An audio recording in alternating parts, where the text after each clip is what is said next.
My open marriage led to pregnancy, divorce, and my family disowning me. I can't believe it. My hand hovers over my phone as I stare at the text from Paul. Asterisk, we need to talk tonight. I think we're done. Asterisk, the words are sharp, simple, and final, like a knife to the gut. I feel my chest tighten, and I have to remind myself to breathe. How did it come to this? It wasn't supposed to end this way. Paul and I had everything, or at least it seemed that way. We'd been together for 5 years, married for 2, and built a life filled with laughter, shared dreams, and long nights where we talked about the future. But it all changed when I suggested we open our marriage. I still remember that night vividly. Paul had been working long hours at the construction site, barely home, and I was lonely. I'd convinced myself it was harmless, just an idea to spice things up, something modern couples do. I thought he would understand. I thought it could even bring us closer. But when he agreed, I didn't realize I had already opened the door to disaster. At first, it felt thrilling, having that freedom, the rush of something new. But I didn't foresee how tangled everything would get, how quickly things would spiral. I made the biggest mistake of my life when I met Eric. Eric was charming, attentive, everything Paul couldn't be during those long hours apart. We started meeting up more often than I should have allowed, but it wasn't supposed to mean anything. Just a distraction, just a fling, or so I thought. That was until I got pregnant. Now, Paul knows everything. The baby isn't his, and I've lost the right to even try to fix this. My family? They've disowned me, disgusted by what I've done. And Paul, the man I thought would be by my side forever, wants nothing to do with me. He hasn't spoken more than a few words to me in days, and I can feel him slipping further away with every passing second. I scroll back through my messages, searching for some sign, some indication that he still cares. Nothing. Just that one final message, cold, detached, like I'm a stranger. My stomach churns as I realize there's no way out of this. I don't know what I was thinking, pushing for an open marriage. Now, all I can feel is the weight of my decisions pressing down on me like 1,000 bricks. I've destroyed everything. And for what? A fleeting thrill? Paul comes home tonight, and I know there's no more hiding. He's going to confront me, and I'm terrified of what he'll say, of the emptiness that's going to fill the room when he looks at me like I'm nothing but a memory. But I deserve it, don't I? The clock ticks slowly. Each minute feels like an eternity as I wait for the inevitable. The door's going to open soon, and when it does, everything will shatter. The door creaks open, and I hear Paul's footsteps in the hallway. My heart races, every beat a reminder of how badly I've screwed up. He walks in without a word, his face set in stone. His eyes, once warm and full of love, are now cold and distant. He doesn't even look at me. He tosses his keys on the counter and heads to the living room. I can barely breathe. I stand there, rooted to the spot, not knowing what to say, how to start. The silence between us stretches, thick and suffocating. My mouth is dry, my palms sweaty, and I feel like I'm going to collapse under the weight of it all. But I know I can't avoid this any longer.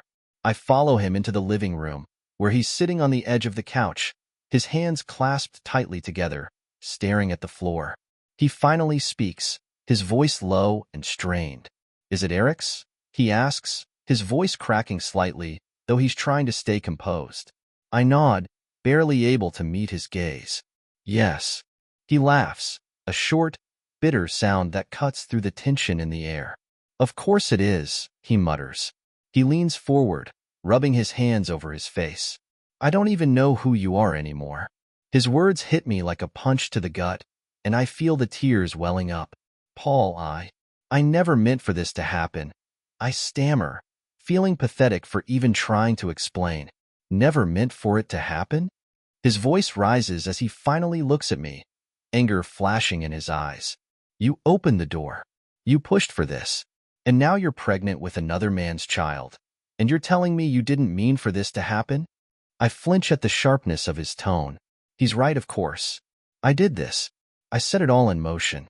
But I'm desperate now, scrambling for something, anything, to fix the unfixable. It was just supposed to be, I don't know, a phase. A way to deal with how things were between us. You were always gone, Paul, and I was lonely. Lonely? His voice softens, but it's not out of sympathy. It's the quiet fury that scares me most. You think I wasn't lonely? You think I enjoyed being away, busting my ass every day to keep this house, to build a future for us? And you repay me by having an affair and getting pregnant? His words slice through me, and the guilt feels like a heavy weight around my neck. I sink into the chair across from him, burying my face in my hands. I'm sorry, I whisper, though I know it's not enough. Nothing will ever be enough. For a long moment, the room is silent again, except for the sound of my ragged breathing. I wipe my tears away and dare to look at him, hoping for some shred of forgiveness, something to hold on to. But when he finally speaks, his voice is hollow.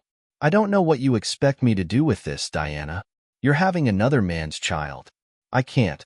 I won't pretend that everything's okay. My throat tightens. Paul, please, we can figure something out.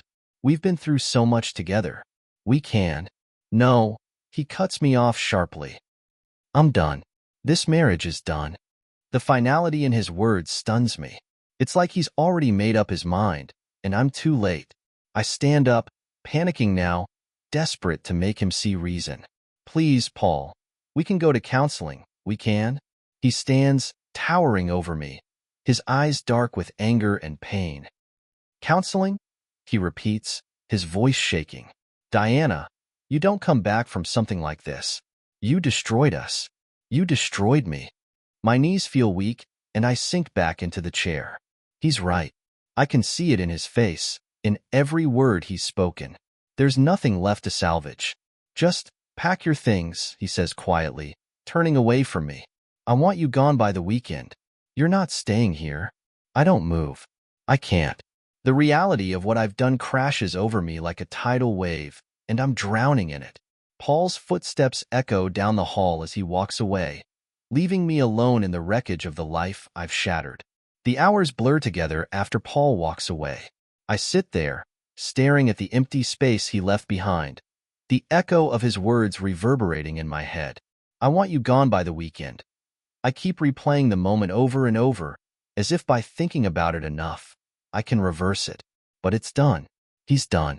I stand up, my legs shaky, and make my way to the bedroom. Every step feels heavy, like I'm walking through quicksand, sinking deeper into regret with each passing second. Our room feels foreign now, cold, distant, like it's no longer mine. I move to the closet and open the door, staring at my clothes hanging neatly, mocking me with their normalcy. How am I supposed to pack up a life we built together? How do I even start? My hands shake as I grab a suitcase from the top shelf. I toss it onto the bed and unzip it, but I can't bring myself to throw anything in. My mind is spinning. Leaving feels too real, too permanent. But what choice do I have? Paul's face flashes in my mind again. His anger, his hurt. I did this. I pushed him away. I sit on the edge of the bed, burying my face in my hands. I have no idea where to go. My family doesn't want anything to do with me. My friends? They don't even know the full story, and I'm too ashamed to tell them. What would I say? That I opened my marriage, got pregnant by another man, and now my husband is kicking me out? A sob escapes my throat, the weight of everything crashing down on me all at once. I can't fix this. There's no way to fix this. As I sit there, the sound of a text message snaps me out of my spiral. I glance at my phone, half expecting it to be Paul, even though I know it won't be. But it's not Paul. It's Eric. *Hey, babe. Can we talk? *. I stare at the message, my stomach turning. I haven't told him yet. He doesn't know that Paul knows everything, that I'm pregnant, or that I'm about to be homeless because of it. I didn't think about how Eric would react. Part of me thought I could keep the affair and my life with Paul separate, that I could balance everything and come out unscathed. But now it's all crumbling. Another message pops up. * We should meet. I've been thinking a lot about us. * Us. The word feels strange now, like it doesn't belong in my world anymore. What was I thinking, dragging someone else into this mess? I never wanted anything serious with Eric. It was supposed to be fun, exciting, a way to fill the void. But now, that void is swallowing everything. I don't reply. Instead, I throw my phone across the bed, as if distance will somehow make everything easier to process. But it doesn't. It just makes the silence in the room louder, the emptiness more suffocating. I get up and move to the window, staring out at the driveway. Paul's truck is still there, parked like it always is after a long day at the site. It feels so normal, but nothing about this situation is normal. I want to scream, to go back in time, to undo all of it. But I can't. My thoughts are interrupted by the sound of Paul moving in the house again. The floorboards creak as he walks down the hall. I stiffen, knowing this could be the last time we're ever under the same roof. I turn back to the bed and start throwing clothes into the suitcase, my hands moving automatically, though my mind is somewhere far away. I hear Paul stop outside the bedroom door. There's a pause, and for a second, I think he might come in, say something, anything, but the moment passes, and he walks away. I zip the suitcase closed, feeling like I've just packed up the last remnants of my old life. The tears come again, hot and fast, and I sink to the floor, hugging my knees to my chest. I don't know where to go from here. I don't know how to pick up the pieces. But I know one thing. I've lost everything. The next morning arrives too quickly. My body feels heavy from the restless night, and the weight of everything presses down on me even harder than before. I can hear Paul moving around downstairs, probably getting ready to leave for work. I don't know if I'm relieved or terrified by the idea of him leaving me alone in this house. I force myself out of bed and glance at the packed suitcase on the floor, a harsh reminder of what I need to do. My mind feels scattered, like I'm trying to hold onto fragments of the life I had, but they're slipping through my fingers faster than I can grasp them. I make my way downstairs, and when I reach the kitchen, Paul is sitting at the table, his coffee untouched, staring blankly ahead. I stop in the doorway, unsure of what to say. I can feel the tension between us, thick and unspoken, like we're two strangers trapped in the same house. He doesn't look at me. He doesn't need to. The silence speaks louder than anything either of us could say. I move toward the counter and pour myself a cup of coffee, though I have no appetite for it. My hand trembles as I lift the mug to my lips, but I can't bring myself to drink. Paul finally breaks the silence, his voice low and cold. I don't know what you're planning to do, but I want you gone by tonight.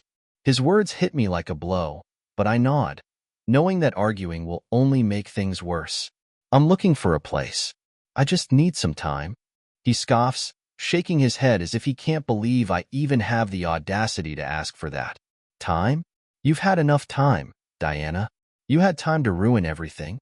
I bite my lip, fighting back the urge to defend myself, to explain. But what's the point? He's right. There's nothing left to say. I wrecked everything. Where are you even planning to go? He asks, his voice hard, almost like he's daring me to come up with a solution. I don't know yet, I admit, my voice small. I haven't thought that far ahead. Part of me still can't wrap my mind around the fact that I'm leaving, that this is real. Paul stands up abruptly, pushing his chair back with a loud scrape. You should have thought about that before you brought all this into our lives, he says, his jaw clenched. Before you destroyed everything. I flinch at his words, but I know he's not wrong. I did destroy everything. He moves toward the door, grabbing his keys off the counter. I'm going to work. I expect you and your things to be gone when I get back. I don't care where you go, Diana. Just don't be here. And with that, he's gone, leaving me standing in the kitchen, staring at the spot where he used to sit every morning, where we used to laugh and talk like everything was perfect. I feel hollow, like the life has been sucked out of me, and all that's left is this aching void. The hours slip by, but I'm paralyzed. I can't move. I can't bring myself to leave this house, to face the reality waiting for me outside these walls. My phone buzzes again. It's Eric calling this time. I let it ring, ignoring the reminder of the mistake that started this mess. Finally, I stand up and make my way to the front door. I grab my suitcase, my heart heavy, and step outside. The sun is shining, but it feels wrong, like the world is mocking me with its brightness while my life falls apart. I load my suitcase into the car and sit behind the wheel, gripping the steering wheel tightly, trying to figure out where to go. The silence is deafening.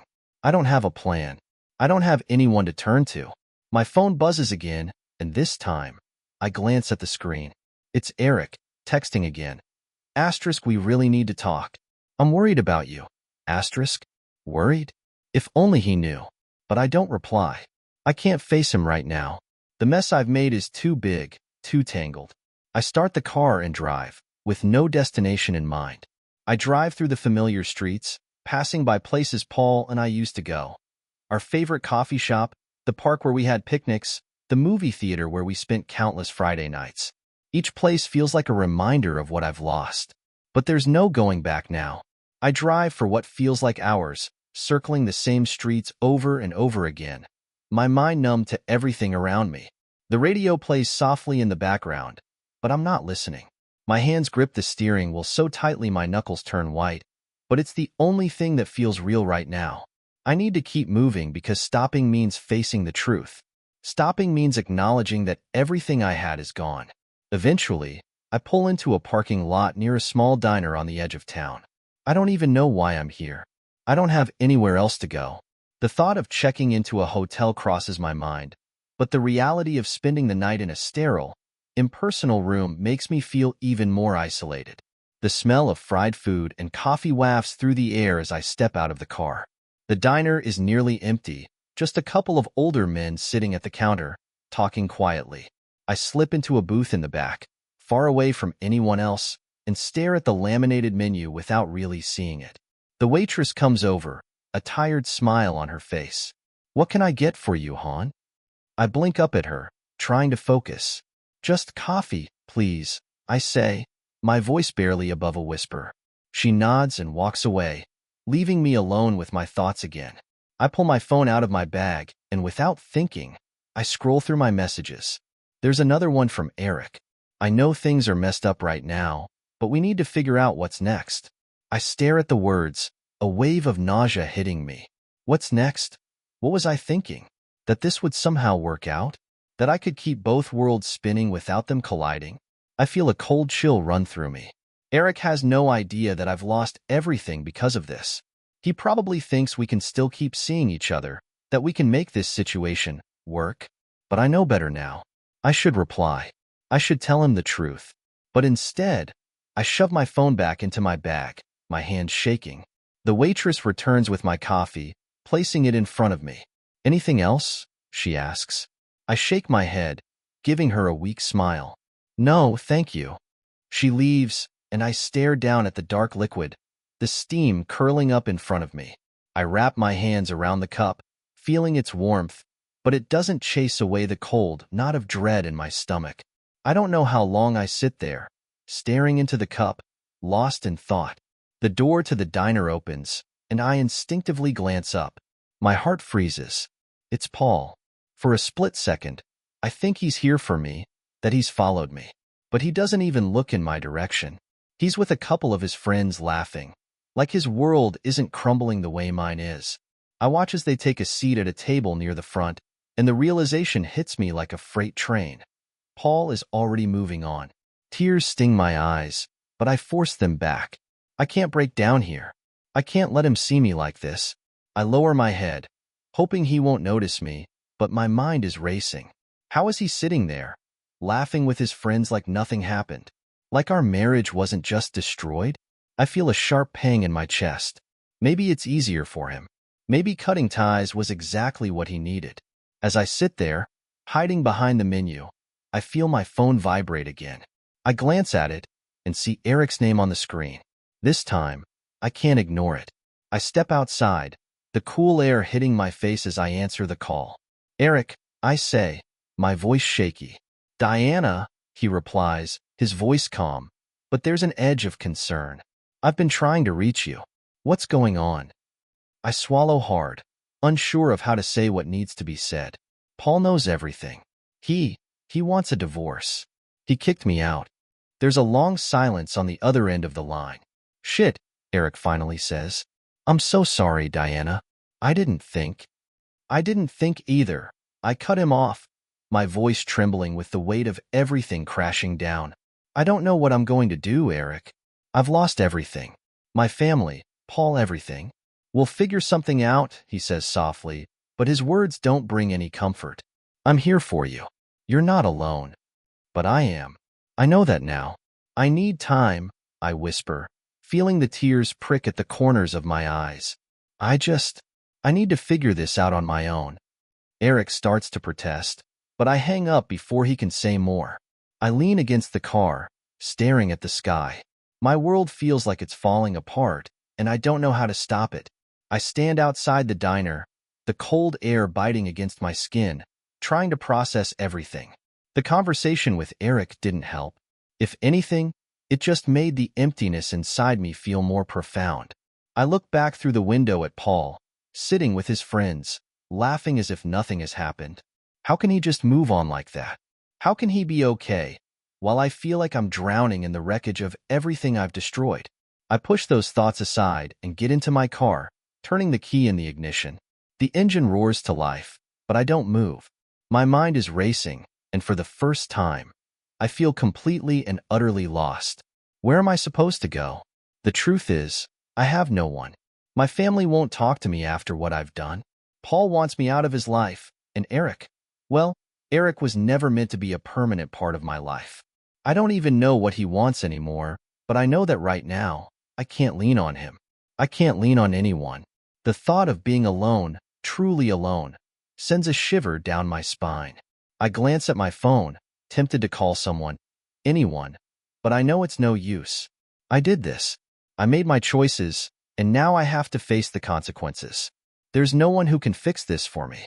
With nowhere else to go, I drive aimlessly through town, my mind replaying every mistake, every moment that led to this.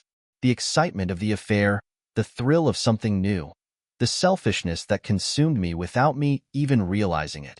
I thought I could handle it. I thought I could manage both lives, keep them separate, keep everything under control. I was so wrong. Eventually, I find myself parked outside a motel on the outskirts of town. It's run down, the kind of place you go when you don't want to be found. Maybe that's why I'm here. Maybe I don't want anyone to find me. I grab my suitcase from the trunk and walk into the small, dimly lit lobby.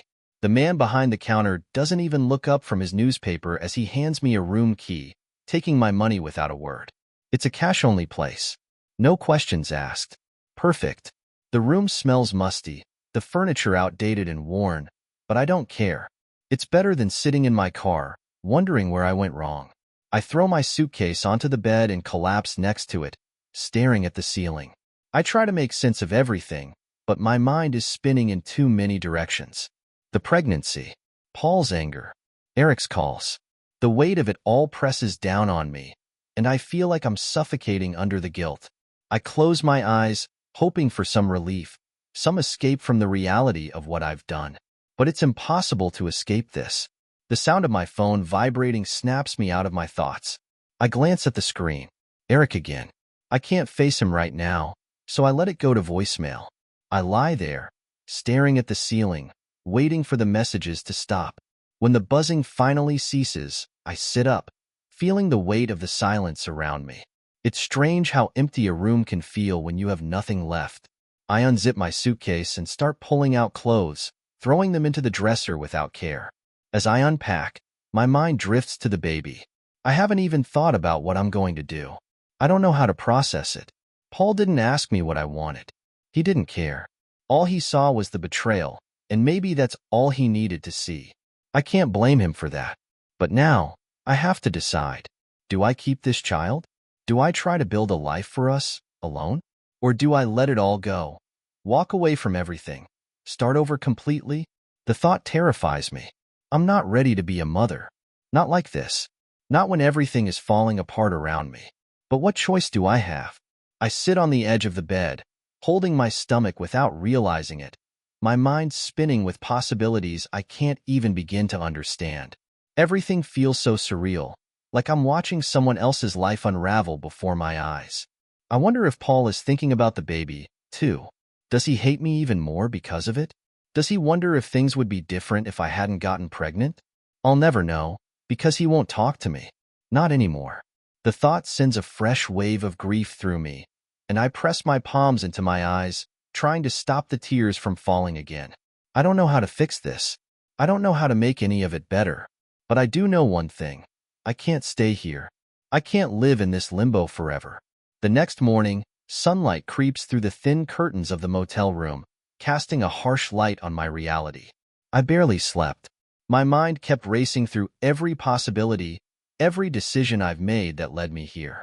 The weight of it all feels even heavier now, the clarity of daylight making it impossible to hide from what's coming next. I sit up, rubbing my eyes. My phone sits on the nightstand, untouched since last night. I hesitate, but eventually, I pick it up and unlock it. There's another text from Eric, asking if we can talk. I ignore it. I can't deal with him right now. His voice, his presence. It'll only make things worse. I toss the phone back onto the bed and stare at the ceiling, wondering what Paul's doing at this very moment. Is he at the house, going about his day like nothing's changed?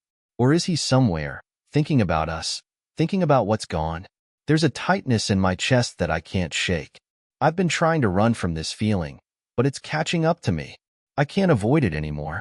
I have to figure out what I'm going to do with the baby. There's no running from that. I know I have to make a decision, but every option feels impossible. I can't go back to Paul. He made that clear. And I can't pretend that everything will magically work out with Eric, either. Deep down, I know that we're not meant to be. What started as a distraction has become a nightmare. I was selfish, and now I'm paying the price. The only question left is, what comes next? I push myself out of bed and get dressed, throwing on the first clothes I can find from my hastily packed suitcase.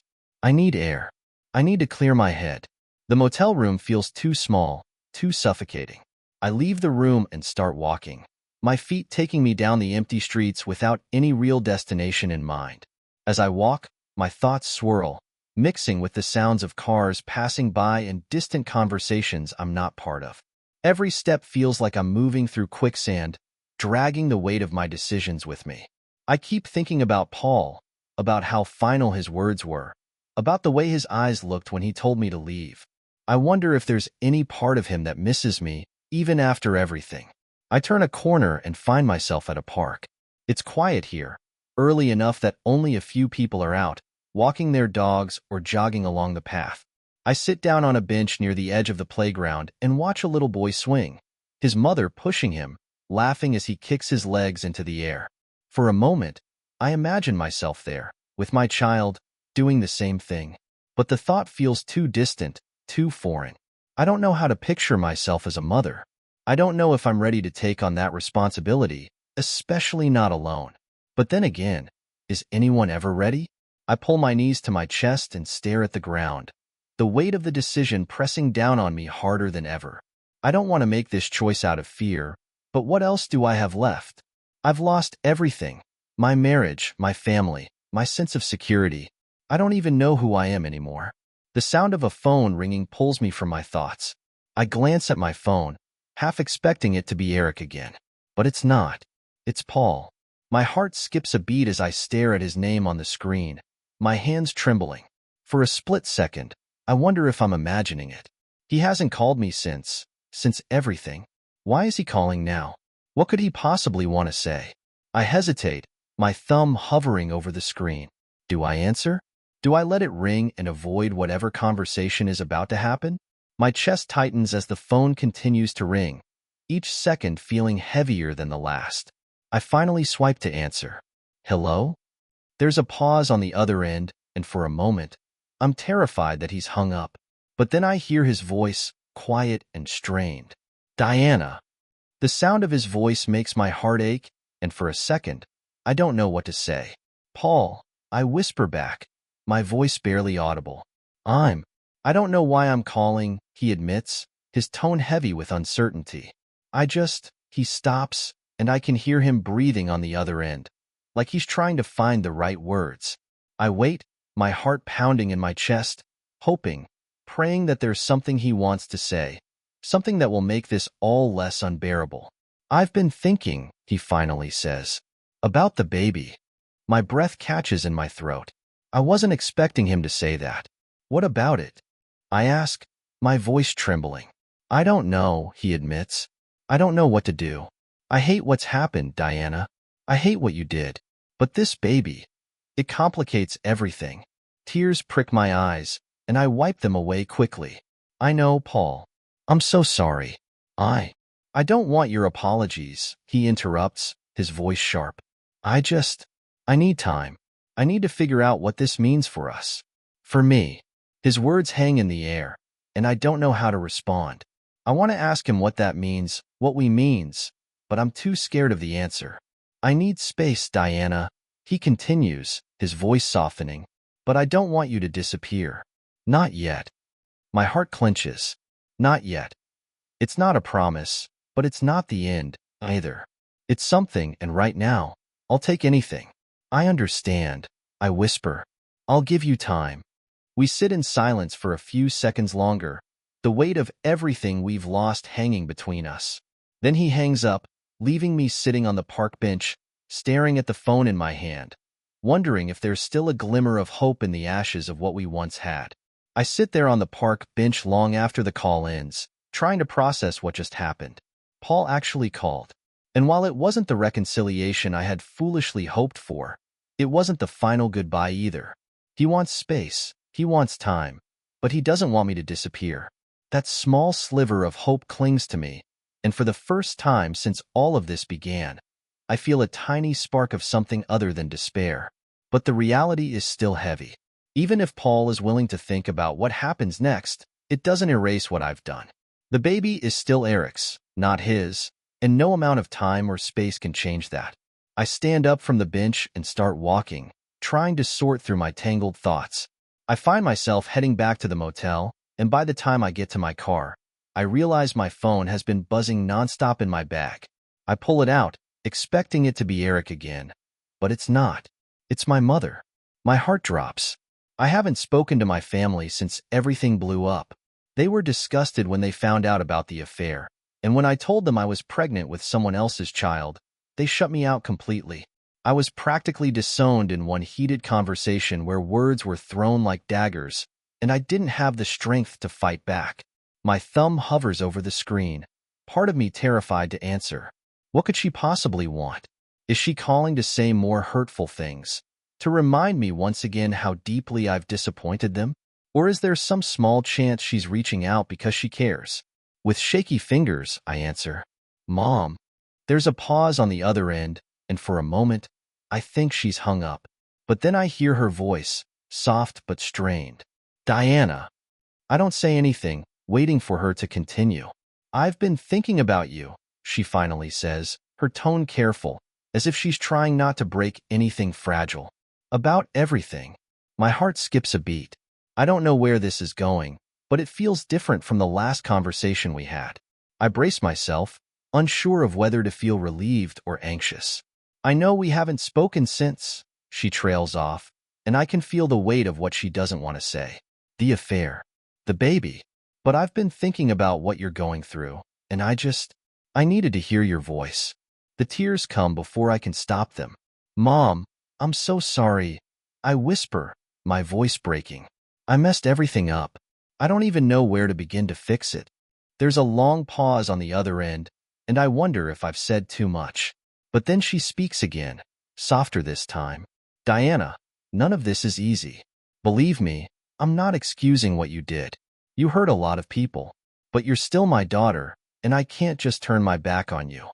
The relief that washes over me is so overwhelming that I have to sit down in the driver's seat, my legs feeling weak. I didn't realize how much I needed to hear those words until this moment. I don't know what to do, Mom. I admit, my voice barely audible. Paul, he wants space. He doesn't know if he can ever forgive me. And the baby, it's Eric's, and I don't even know if I'm ready to be a mother. She sighs softly on the other end. One step at a time, Diana. You can't fix everything overnight. You just have to figure out what's right for you and for this child. No one else can make that decision for you. I wipe away the tears, trying to gather my thoughts. Do you hate me? There's another pause, and I hold my breath, waiting for her answer. No, honey, I don't hate you, she says softly. I'm angry, yes. Disappointed? Of course. But I could never hate you. You're still my daughter, and I love you. We just need to figure out how to move forward from here. I nod, even though she can't see me. I don't know how to do that. Start with the baby, she suggests gently. Decide what you want to do, what kind of life you want for yourself and for this child. Everything else will follow. Her words sink in, and for the first time in weeks, I feel a small sense of clarity. It's not much, but it's something to hold on to in the storm. Thanks, Mom. I whisper, my voice still thick with emotion. I don't deserve your kindness, but I'm so grateful for it. Just take care of yourself, Diana, she says softly. I'll be here when you're ready to talk more. When the call ends, I sit in silence for a few moments, letting her words sink in. She's right. I can't fix everything at once. I can't undo what's been done, but I can decide what happens next. I look down at my stomach, my hand instinctively resting on the small bump. I'm still terrified, still unsure of what I'm capable of, but for the first time, I feel like I can start taking steps in the right direction. I don't know if Paul will ever forgive me. I don't know if I'll ever forgive myself. But there's one thing I do know now.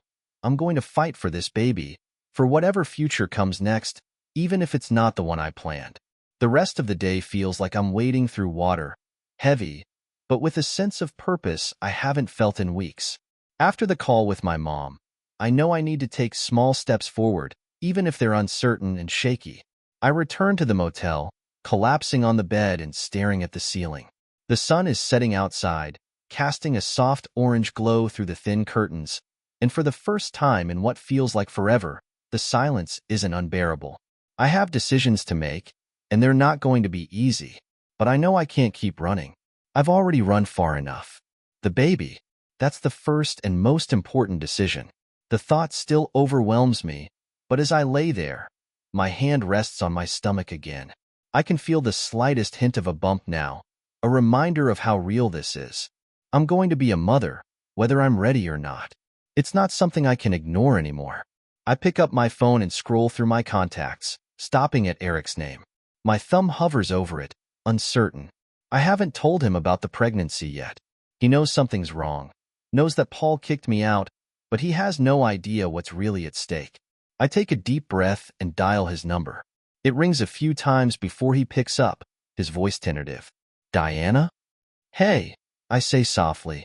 Can we talk? Of course. I've been waiting for you to call, he says, relief flooding his voice. What's going on? Are you okay? No, I'm not okay. But I don't say that. Instead, I gather the courage to say the words that have been weighing on me for weeks. Eric, I'm pregnant. There's a long pause on the other end, the silence stretching out until it's almost unbearable. I can hear him breathing, but he doesn't speak right away, and my heart begins to race. Is he angry? Shocked? I can't read his silence, and it's driving me crazy. Finally, he clears his throat. Pregnant? He repeats, like he needs to make sure he heard me right. Yeah, I whisper. I'm about 3 months along. 3 months? He trails off again, and I can practically hear him doing the math in his head. So, it's mine? Yes, I confirm, my voice trembling. Another pause. Jesus, Diana, I didn't expect this. I mean, I knew things were messy, but I didn't think it would get this complicated.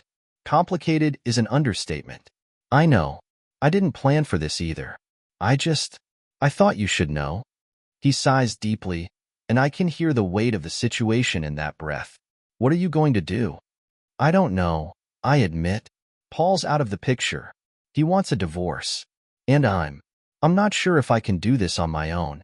There's a long silence again before he speaks. Look, I don't know what to say right now. I need some time to process this. But I'm not running away, okay? I'll help however I can. I need a little time. His words should be reassuring, but they feel hollow. It's clear he's just as overwhelmed as I am, and that scares me. If he's not ready for this either, what happens to us? To the baby? Okay, I say quietly, not knowing what else to say. Just let me know when you've thought things through. Yeah, I will, he promises.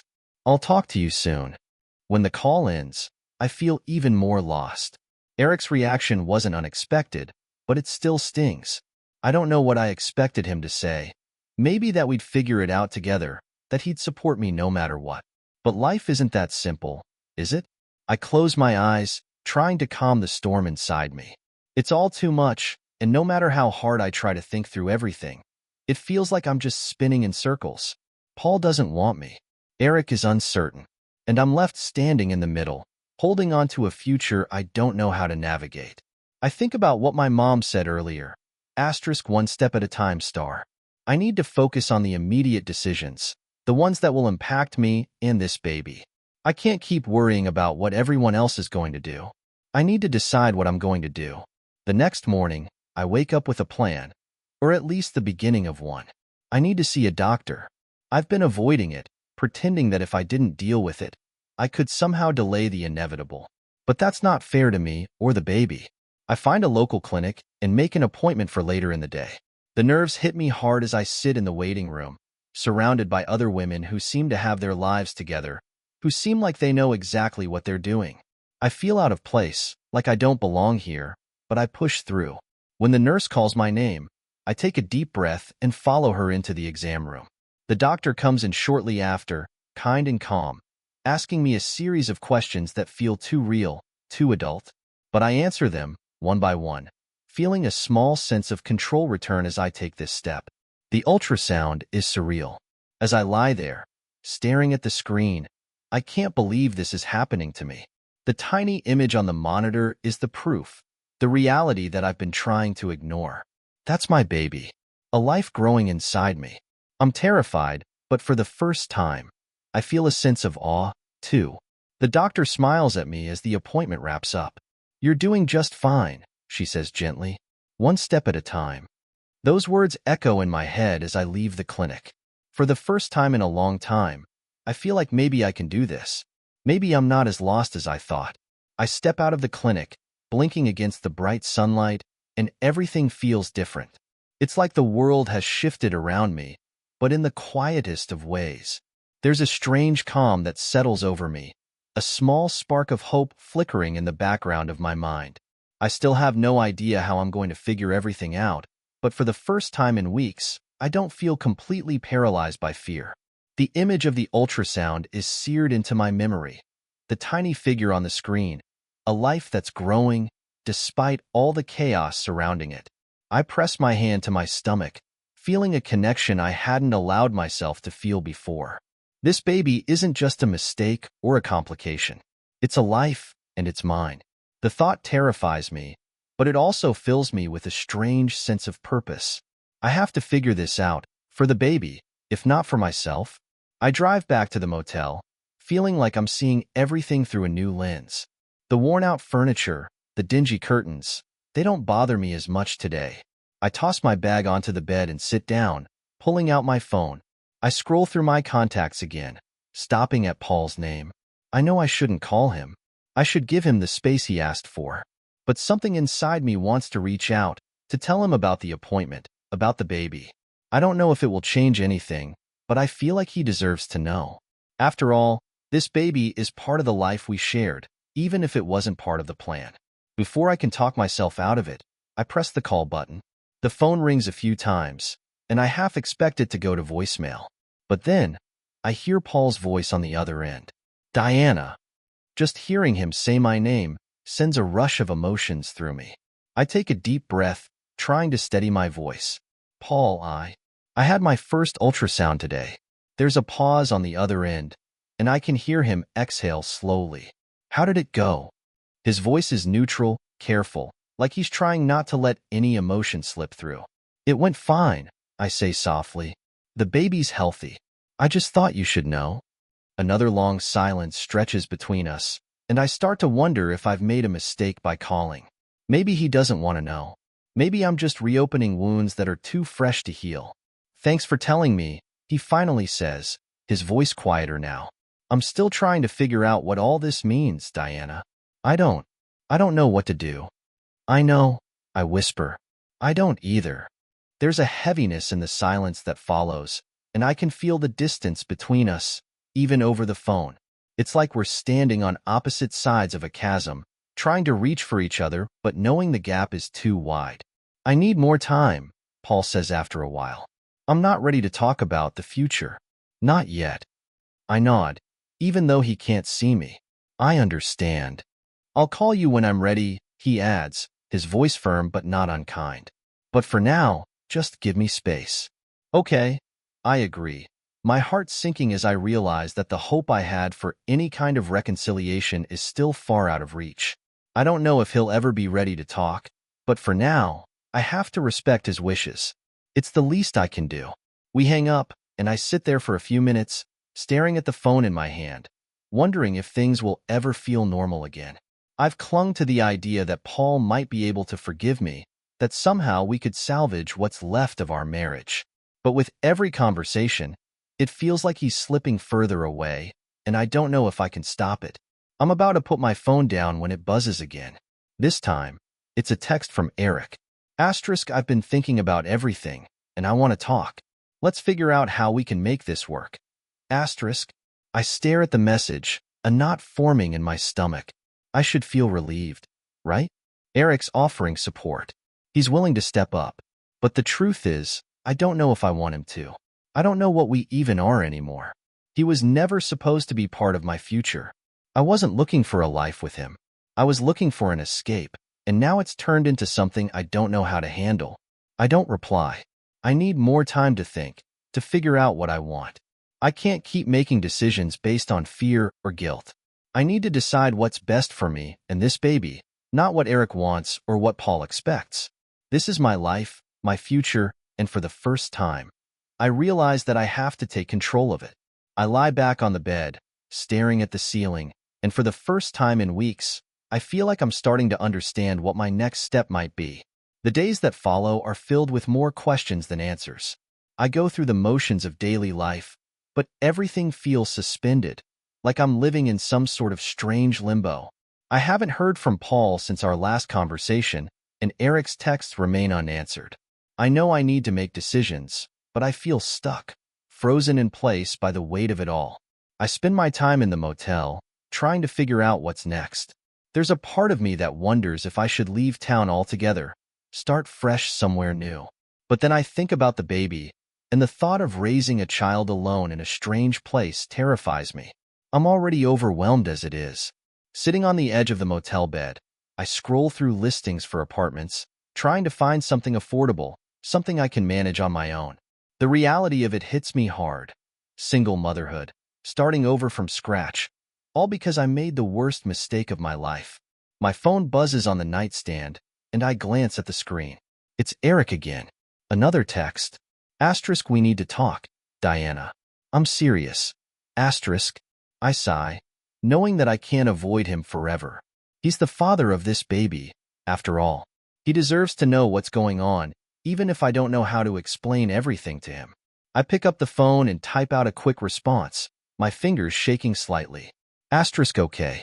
Let's talk. Almost immediately, the phone rings, and I brace myself for whatever's coming next. Diana. Eric's voice is calm, but there's an edge of urgency to it. I've been waiting to hear from you. What's going on? Are you okay? I'm fine, I say, though the words feel like a lie. I've just been processing everything. I get that, he says softly, but we need to figure this out. I want to help. I'm not going to leave you hanging. His words should bring comfort, but instead, they stir up a whirlwind of emotions I don't know how to handle. I don't know if I want his help. I don't know if I want him involved in this at all. But it's not just about me anymore. It's about the baby, and I can't ignore that. I appreciate that, Eric, I say, trying to keep my voice steady. But this is complicated. I'm not sure what we can even figure out right now. Well, we have to start somewhere, he replies. You're pregnant. That's not something we can ignore. I close my eyes, the weight of it all pressing down on me again. I know. I've been thinking a lot about us, about what happens next, he continues. I know things weren't supposed to get this serious, but they did. And now, we have to deal with it. The truth of his words stings, but I can't argue with him. I take a deep breath, trying to calm the storm inside me. What are you suggesting, Eric? What do you want? I don't know, he admits. I don't have all the answers, but I want to be part of this. I want to be there for the baby. I'm not going to walk away from this responsibility. His words hang in the air, and for a moment, I don't know what to say. There's a part of me that wants to let him in, to accept his help and figure this out together. But there's another part, a louder part, that knows how complicated this will make things. Eric was never supposed to be a permanent part of my life, and now, he's tied to me forever because of this baby. I don't know if that's what I want. I finally whisper, my voice shaking. What do you mean? Eric sounds confused, hurt even. You don't want me involved? It's not that simple, I say, trying to explain the chaos in my mind. This whole situation is a mess. I don't know if I can handle you, and the baby, and everything else. Eric is silent for a moment, and when he speaks again, his voice is softer. I know it's a mess, Diana, but I don't want you to feel like you're in this alone. You don't have to be. Let me help. I bite my lip, torn between the desire to let him in and the fear of what that will mean for my already fragile life. But he's right about one thing. I can't do this alone. And even if I don't know what the future holds for us, I need to figure out how to make this work, for the baby's sake. Okay, I say quietly. We'll figure it out. Thank you, Eric replies, relief evident in his voice. We'll take it one step at a time, all right? We'll figure out what's best for the baby. His words echo the advice my mom gave me. *1 step at a time*. I've been so consumed by the overwhelming weight of everything that I forgot how important it is to take things slowly, to not let the enormity of the situation crush me all at once. We end the call, and I feel a strange sense of calm settle over me.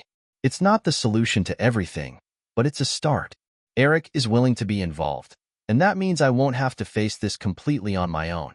But as I sit there, staring at the phone in my hand, I can't help but think about Paul. How will he react when he finds out that Eric wants to be part of the baby's life? Will it push him further away? Will it make him finally cut ties with me for good? I don't have the answers to any of those questions, but I know one thing for sure. I need to start taking control of my life again. I can't keep waiting for other people to decide what happens next. This is my future, my child, and I need to start making decisions for myself. For the first time in a long time, I feel like I'm ready to face what's coming. The next morning, I wake up with a sense of purpose that I haven't felt in what seems like forever. It's not that everything is suddenly okay. It's far from that, but I've finally accepted that I need to start taking action. Sitting in this motel room, waiting for life to happen to me, isn't going to solve anything. I glance at my phone and, as expected, there's another message from Eric. He's trying, and I know that. He wants to be involved, but something about it still doesn't sit right with me. Maybe it's the guilt, the shame of how everything spiraled out of control. Or maybe it's because deep down, I know this was never supposed to be my reality. I read through his message. I've been thinking about how we can make this work. Maybe we can meet up later and talk more in person. I hesitate, knowing that I should probably meet him, discuss things face to face, but a part of me isn't ready for that. Not yet. I need to get my life in order before I can figure out how he fits into all of this. I type out a quick reply. I'll let you know. I need some time. I leave the motel and drive back into town. Today, I'm determined to find a place to live. The motel has been a temporary refuge, but I can't stay there forever. I need stability, especially with the baby on the way. My future, however uncertain, can't be built from a dingy motel room. I stop at a few apartment complexes, picking up brochures and talking to leasing agents. It's overwhelming. The prices, the paperwork, the reality of being on my own. But as scary as it is, there's something empowering about it too. This is a step forward. This is me taking control of my life, even if I don't have everything figured out yet. At one of the last places I visit, the agent gives me a tour of a small one-bedroom unit. It's modest but clean, and for the first time, I can picture myself living here. I can imagine bringing the baby home, building a life here, even if it's not the life I had originally envisioned. As I stand in the empty apartment, I feel a sense of peace wash over me. This isn't perfect, but it's a start. I decide to put in an application. The thought of moving in, of having my own space, makes me feel like I'm finally stepping out of the chaos I've been trapped in. Later, I sit in my car, parked outside a grocery store, and take a deep breath. The baby. I've been avoiding thinking too far ahead about it, but with each passing day, the reality grows stronger. I need to start preparing. I grab a cart and head inside, trying to push down the anxiety bubbling up as I navigate the aisles, picking up prenatal vitamins and a few things I know I'll need soon. As I load the items into the cart, I can't help but feel the weight of everything on my shoulders again. I'm going to be a mother, alone, more or less. Eric says he wants to be involved, but can I really rely on him? And what about Paul? Every time I think about him, my heart twists painfully. The silence between us is deafening, but I know I need to let him come to terms with this in his own way, in his own time. When I get back to the motel, I unload the groceries and sit on the bed, staring at the small pile of items I've bought. Vitamins, a couple of baby books, and a few snacks to keep myself going. It's such a small start, but it feels monumental. As I'm sitting there, my phone buzzes again. I half expect it to be Eric, but it's not. It's Paul. My heart skips a beat as I open the message. Can we talk? The words are simple, but they carry so much weight. I stare at the screen, unsure of what to say. Does he want to talk about the baby? About us? About the divorce? I take a deep breath and type out a reply. Asterisk, of course. When? Asterisk. He responds quickly. Asterisk, tonight. I'll come by the motel. Asterisk. I feel my stomach drop. Tonight. Face to face. I've been waiting for this moment, dreading it and hoping for it all at once. But now that it's happening, I'm not sure I'm ready. What if this is it? What if this is the conversation where he tells me he's done for good? But I can't run from it. I need to face him, to hear what he has to say. As evening falls, I find myself pacing the small motel room, my mind racing through every possible scenario. Paul is going to walk through that door soon, and everything could change. Maybe he's finally made a decision about us, about the baby. Maybe he's ready to move forward, with or without me. When there's a knock on the door, my heart jumps into my throat. I pause for a moment, taking a deep breath, and then open it. Paul stands there, looking exhausted, like he's been carrying the weight of the world on his shoulders. His eyes meet mine, and for a second, neither of us says anything. The silence stretches between us, heavy with everything we haven't said. Can I come in? He asks, his voice quiet. I step aside, letting him in. He glances around the small room, and I can see the tension in his posture, the way he's bracing himself for whatever's about to happen. We both sit down, and for a moment, I feel like we're strangers, two people who used to know each other but don't anymore. It hurts more than I can put into words. Paul clears his throat, breaking the silence. I've been thinking a lot about everything, he begins. About the baby. About us. I hold my breath, waiting for him to continue. I don't know if I can ever forgive you for what happened, he says, his voice steady but pained. But I don't want to make any decisions out of anger, especially when there's a child involved. His words are like a punch to the gut, but I nod, unable to speak just yet. He's not offering forgiveness, but he's not shutting the door completely either. It's more than I could have hoped for. I need time, he continues, but I want to be involved with the baby, no matter what happens between us. Relief washes over me, though it's mixed with the sadness of knowing that us may never exist again. But this is something.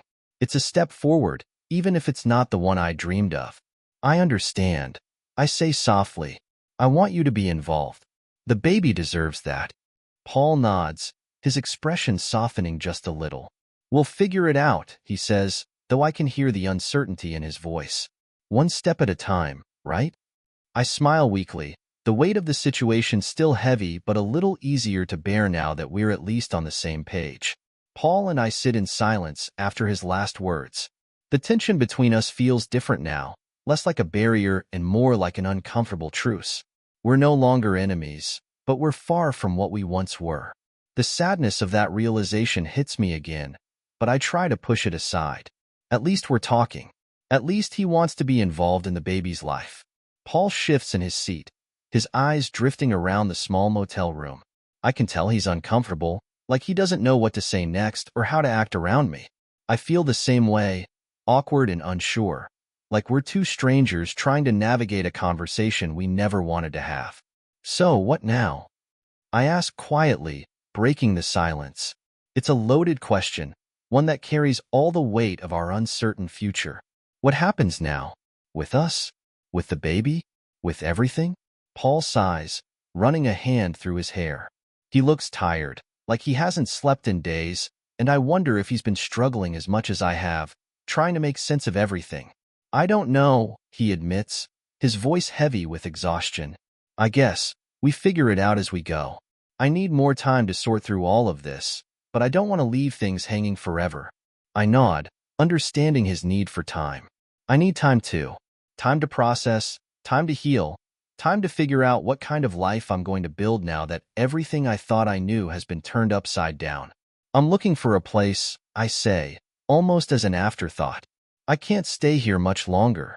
Paul glances at me, surprised. A place? Yeah, I say, shifting uncomfortably under his gaze. I've been looking at apartments. I need to get settled before the baby comes. He nods slowly, like he's processing this new piece of information. Good. That's a good step. We lapse into silence again, and I wonder if this is how things are going to be between us now. Stilted, awkward conversations that never go too deep. It's painful, but it's also reality. I did this. I created this rift between us, and now we're both left to deal with the consequences. Paul stands up, pacing the small room as if he's trying to work up the courage to say something more. Look, he says, turning to face me, I'm still angry, Diana. I'm not going to lie about that. But I don't want to fight with you. I want what's best for the baby.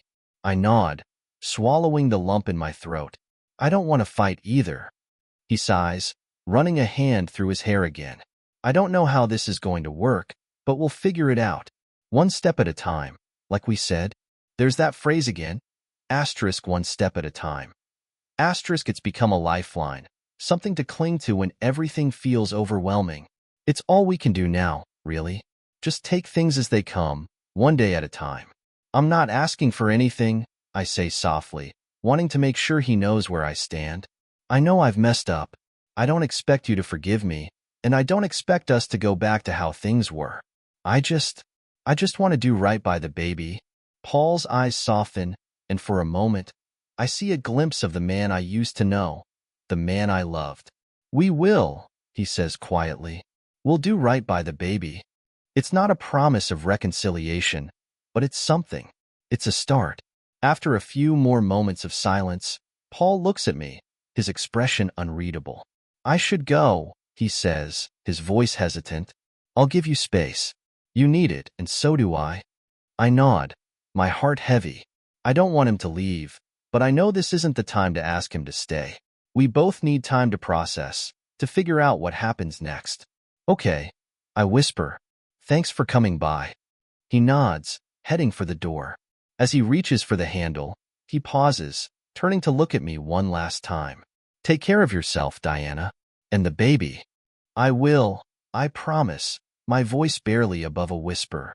And then he's gone, the door closing softly behind him. I'm left standing in the middle of the room, feeling both relief and an overwhelming sense of sadness. We talked. We made progress. But it still feels like I'm miles away from the life I once knew. I sink onto the bed, wrapping my arms around myself as the weight of it all settles over me again. I've made my decisions, but the consequences are still unfolding. Every conversation with Paul feels like a step towards something, but I don't know what that something is yet. As I sit there, lost in thought, my phone buzzes. It's a message from my mom, checking in on me. I haven't spoken to her much since our last conversation, but it feels good to know she's still thinking of me, still reaching out despite everything. How are you doing? Her message reads. I smile, feeling a small sense of comfort. I type out a quick reply. Asterisk I'm okay. Just taking things one day at a time. Asterisk. Her response comes almost instantly. Asterisk that's all you can do. We're here for you. Asterisk. I close my eyes, feeling a little less alone. Maybe I don't have everything figured out yet, but I'm not completely lost either. I have people who care about me, Paul, my mom, even Eric in his own way. And I have this baby, this new life that's growing inside me. For the first time in weeks, I allow myself to believe that maybe, just maybe, things will be okay. The days following Paul's visit are filled with more clarity than I've felt in months. It's not that everything has magically fallen into place, but there's a shift in me, a recognition that I'm not as alone as I thought. There are people who care, people who want to help, and I'm starting to realize that accepting help doesn't mean I've failed. I secure the apartment I toured, and by the end of the week, I'm standing in the middle of a small but clean one-bedroom unit. The air smells fresh, and sunlight streams through the window, casting a soft glow on the wooden floors. It's nothing fancy, but it's mine. For the first time in what feels like forever, I have a place to call home. Moving in is a slow process. I don't have much, just a few suitcases, some basic groceries, and the handful of baby things I've picked up. But as I arrange the few items I have, it starts to feel real. This is the beginning of my new life. It's not the life I imagined, but it's a life I'm going to build, one day at a time. As I unpack, my phone buzzes. I glance at it and see a message from Eric. "How's the new place?" I hesitate before replying. Things with Eric are still complicated. He's been supportive in his texts, offering to help with anything I need, but I haven't seen him since we last spoke on the phone. Part of me is scared to let him back into my life fully, but another part of me knows that he's trying, and that counts for something. "It's good," I reply. Just getting settled. A few minutes later, he responds. I'd love to see it. Maybe bring by a housewarming gift? I pause, chewing my bottom lip. I'm not sure if I'm ready for that, ready for him to be part of this new chapter. But he's the father of this baby, and we're going to have to figure out how to coexist at some point. I can't keep him at arm's length forever. Okay, I finally reply. Maybe tomorrow? His response is quick. Tomorrow works. Looking forward to it. I put my phone down, feeling a mix of emotions, nervousness, anticipation, and a little bit of hope. I don't know what the future holds for Eric and me, but I know that avoiding him isn't the answer. We have to face this together, one way or another. The next day, Eric shows up in the late afternoon, a small plant in his hand and a tentative smile on his face. "Thought you could use a little green in the new place," he says, holding the plant out to me. I take it, surprised by the gesture. "Thanks," I say, smiling a little. "I guess this place could use some color." He steps inside, looking around at the bare walls and minimal furniture. "It's nice," he says, his voice soft. "Cozy." I nod, feeling the awkwardness between us. It's strange, having him here in this new space, a space that represents a fresh start for me. But at the same time, there's a familiarity in his presence that I can't deny. He's been part of my life for months now, even if it wasn't in the way I expected. We sit down on the couch, and for a while we just talk. It's different from our previous conversations. There's no flirting, no pretense, just an honest discussion about the baby and what we both want moving forward. "I've been thinking a lot about this," Eric says, his voice steady but uncertain, "about what it means to be a father. I never planned for this, but I want to be there. I want to be part of the baby's life." His words hang in the air, and I nod, feeling a sense of relief. "That's what I want too," I say softly. "I don't know what our relationship is going to look like, but the baby deserves both of us." He looks at me, his expression serious. "I'm not asking for anything more than that. I know things between us are complicated, but I want to do right by this child." I appreciate his honesty, even if it's painful to acknowledge that our relationship is unlikely to ever be more than co-parents. I don't love Eric, not in the way I once thought I might.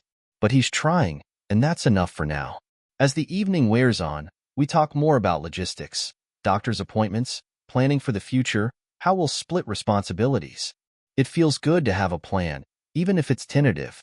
It feels like a step towards stability, something I've desperately needed. When Eric leaves, the apartment feels different, lighter, somehow. I'm not alone in this anymore. And while that scares me, it also brings a strange kind of comfort. I watch him walk to his car, and as he drives away, I feel a sense of peace settle over me. That night, as I lie in bed, my hand resting on my growing stomach, I allow myself to imagine the future. It's still blurry, uncertain, but it's not as terrifying as it once was. I've got a roof over my head, a plan forming with Eric, And even though Paul is distant, I know he's not gone for good. He'll be part of this too, in his own time. The baby kicks, a gentle reminder of the life growing inside me, and for the first time in a long time, I don't feel overwhelmed by it. I feel hopeful. I fall asleep with that feeling, holding on to it like a lifeline. In the weeks that follow, life begins to take on a strange sense of normalcy. I settle into my new apartment, slowly making it feel like home. It's still sparse, just the basics for now, but with each new addition, it becomes more mine. I hang a couple of pictures on the walls, buy a few more plants to brighten up the space, and start collecting baby supplies little by little. It's not perfect, but it's a beginning. Eric continues to stay involved. We don't talk every day, but he checks in regularly, and we've gone to a couple of doctor's appointments together. It's awkward at times, trying to figure out how we fit into each other's lives now that the romantic part of our relationship is over, but we're managing. We've both agreed that the baby comes first, and that's enough to keep things civil, even if the conversations can sometimes be strained. Paul, on the other hand, has been quieter. We haven't seen each other since that night at the motel, though we've exchanged a few texts here and there. He's still processing, still trying to make sense of what happened between us. I don't push him for more than he's ready to give, even though part of me aches for the connection we once had. One afternoon, as I'm folding baby clothes I just bought, a mix of tiny onesies and soft blankets, my phone buzzes. I glance down and see Paul's name on the screen. My heart skips a beat. It's been days since I last heard from him. Can I come over? The text reads. I hesitate for a moment, wondering if I'm ready for whatever conversation might follow. But I can't keep avoiding him. We have to figure out where we stand, for our sake and for the baby's. I type out a quick reply. Asterisk yes. Anytime. Asterisk. An hour later, there's a knock at the door, and I open it to find Paul standing there, looking more worn than the last time I saw him. His eyes meet mine, and for a moment, we just stand there, unsure of what to say. Come in, I finally say, stepping aside to let him in. He walks into the apartment, glancing around at the modest setup. It's clear he's taking it all in, the changes in my life, the reality of my situation. He spots the baby clothes on the couch and the soft blankets draped over the chair. For a second, I think I see a flicker of sadness in his eyes, but he doesn't say anything. We sit down, and the silence stretches between us, heavy and tense. I don't know how to start, but I can sense that Paul has something on his mind. I've been thinking a lot, he says finally, his voice low and careful. About us. About the baby. About everything. I nod, waiting for him to continue. I want to be part of the baby's life, he says, his eyes meeting mine. I know that much for sure. I don't want to be a stranger to my own child. A wave of relief washes over me, and I nod again. That's what I want too. But us, he says, his voice cracking slightly. I don't know, Diana. I don't know if I can ever go back to the way things were. I've tried to imagine it, but he trails off, and I feel my heart sink. I knew this conversation was coming, but hearing him say it out loud still hurts. The hope I've been holding on to, the small part of me that thought maybe, just maybe, we could find our way back to each other. It's slipping away. I understand. I whisper, my voice thick with emotion. I don't expect you to forgive me, Paul. I know what I did. It's unforgivable. He looks at me, his expression softening for the briefest moment. I don't hate you, Diana. I wish I did. It would make this easier, but I don't. I'm just hurt and angry, and I don't know how to move past that. His honesty stings, but I appreciate it. I nod, wiping away the tears that have started to form. I'm sorry, Paul. I wish I could take it all back, but I can't. I want what's best for the baby. That's all I care about now. He leans back, exhaling deeply. We'll figure it out. I don't know what that looks like yet, but we'll figure it out. It's not the closure I wanted, but it's something. We sit there for a few moments longer, the air between us thick with unspoken words and lingering emotions. Finally, Paul stands, his eyes lingering on the baby clothes one last time. I'll be there for the baby, he says, his voice steady. No matter what. I know, I reply, feeling a bittersweet mix of relief and sadness. Thank you. He nods, and without another word, he walks toward the door. As he leaves, I'm left with a strange sense of finality. This chapter of our relationship, the one where we were husband and wife, partners, best friends, it's over. But there's a new chapter starting now, one where we co-parent, where we build something new, something different. It's not what I imagined, but it's a beginning, and I'm ready for it. That night, as I sit alone in the apartment, I let myself cry. It's not just for Paul, or for what we lost. It's for everything. The guilt, the regret, the fear of the unknown. But mixed in with the tears is a strange sense of hope. I have this baby, this new life that's coming, and no matter what happens, I'm not alone. I wipe my tears away, standing up and walking over to the small pile of baby clothes on the couch. I pick up a soft onesie, holding it in my hands, feeling the fabric between my fingers. This baby is my future now, and even though it's terrifying, it's also the one thing I'm certain of. I don't know what the next few months will bring. I don't know what will happen with Eric or how co-parenting with Paul will work. But I know one thing for sure. I'm ready to face whatever comes next. I press my hand to my stomach, feeling the steady, quiet life growing inside me, and I smile. This is the start of something new. Something I'm ready to embrace, one step at a time. Thanks for sticking with us until the end. If this story resonated with you, make sure to subscribe for more intense tales of love, betrayal, and personal growth. We dive deep into the complexities of relationships, exposing the raw emotions and dramatic moments that define them. Your likes and shares help us reach others who may need to hear these stories. So, smash that like button, share this video, and join our community of people navigating their own relationship battles. Together, we can shine a light on these challenging experiences. See you in the next one.